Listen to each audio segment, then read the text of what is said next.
Good morning, Catawba Ridge. It's time for your copper heads up, and I told you I'd be back. Let's get it started. It's another B day here this morning, which means we had back-to-back days, which we haven't had since March. So try and rise and shine. Now with the spring semester usually comes the big spring musical for our theater department. If you remember last year, Little Shop of Horrors was canceled, which I know a lot of people were bummed about. And of course, things are still way different this year, but that's not stopping our new theater teacher from trying to get at least a few kids on stage. Here's Ella with more.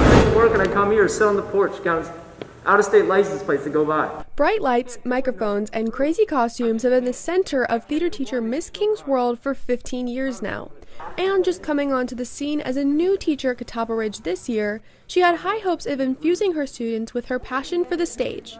However, with the coronavirus still spreading, a big production for the drama club just isn't able to happen. As my first year here, I would have loved to do something bigger that could have included more people.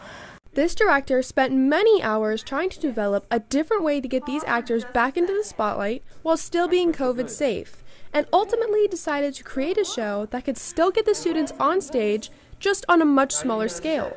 So the first thing I had to do was find a small cast show. I was thinking of anywhere between 2 and 5 people, and so I just kind of looked at my stuff and realized that I had done this play years before and that it was such a beautiful story. And after a much shorter audition process than what most of them are used to, Mrs. King was able to cast her 2-person show.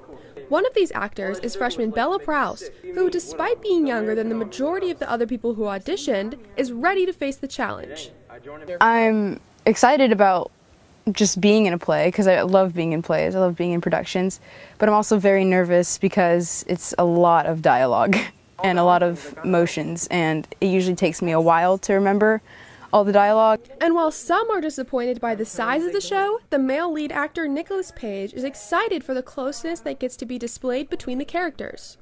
Honestly, I kind of like the way the production has gone this year. It's more intimate and it lets the cast members really get into the characters, so I'm enjoying it. However, with the show being so small, there were a lot of people who didn't get an opportunity to participate. And with this being senior Owen Pope's last hurrah, he was a little disappointed in the outcome. I do wish that it would, we could have done a big group show, but I mean, COVID kind of took that away from us. And along with it, it took away a lot of people's ability to be on stage this year. And I mean, for some of us, forever. This is my last chance to be on a high school stage. The production will only be performed in front of a camera and then submitted to a state competition for judging, leaving these seats empty. But the beauty of a recorded production is that it can reach a much broader audience than a typical theater goer once the recording is released. So sort of an intensive way to salvage this semester with sights set on much brighter stages in the very near future. For CRN-TV, I'm Ella Beasy.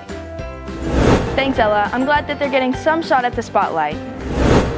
Now that wraps it up for me. Don't forget to follow us on all of our social media. For CRN-TV, I'm Skylar Oliver.